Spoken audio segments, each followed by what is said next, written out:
So Tyron Woodley is in the MMA world for one of the wrong reasons. Not a reason you want to see ever, especially because here's the thing. I know a lot of people don't agree with me.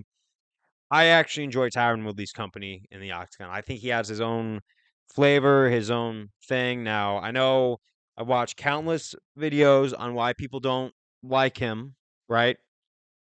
No one's perfect, right? But when it came time to pull the trigger on Robbie Lawler, he did. One of the craziest knockouts I've ever seen, to be honest. And that was some good stuff.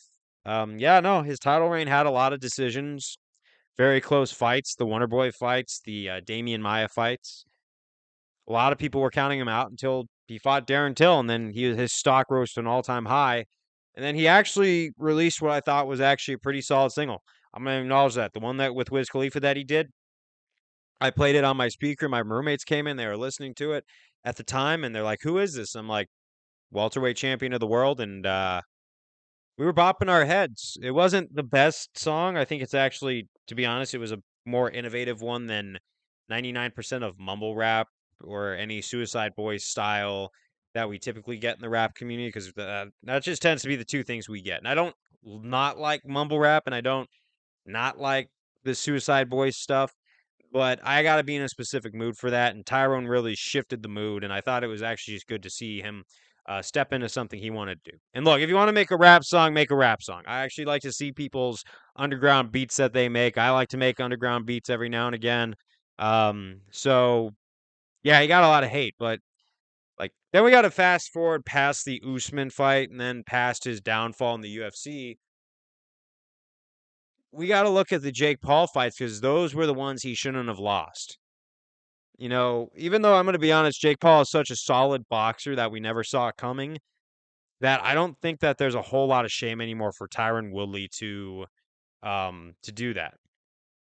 I think that I, I gotta say, I think that Tyron Woodley shouldn't hang his head. If that's the underlying issue, I'm not saying it is. I'm not a therapist. I can't diagnose him. But obviously, after seeing the clips of the content that he's featured in right now, I don't think he's doing well. And I don't want to put an issue on that, but we have been seeing some really weird behavior with him after the Jake Paul 2 knockout, which was a really vicious one. You never thought that Jake Paul was going to do that to Tyron Woodley. And I just think that you could tell he was ashamed of himself when he lost that fight. You could tell he had some emotional damage that he was sorting through. It wasn't like the UFC fight where he lost to Usman and his mom was hugging Usman and saying, "It's all right. You did what you had to do, right?" And going back and tending to her son. In fact, Mama Woodley is the sweetest woman out there. I think she is very nice. Um, but also the contrast after he gets knocked out by Jake Paul and she's just kind of like laughing. I just thought that was brutal. So I if I could make an educated guess, something around those events triggered him to do this now.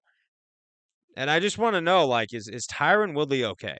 You know, I'm not trying to make beef with Tyron because I respect the guy. I think he's done a lot. He's a very accomplished professional fighter, very accomplished wrestler. If you look at his credentials, whether you agree with his title run or not, whether you agree with his title reign or not, I think we all got to come together and say, "Hey, Tyron Woodley, are you all right?" Because I don't want to even make fun of what he just posted on the internet.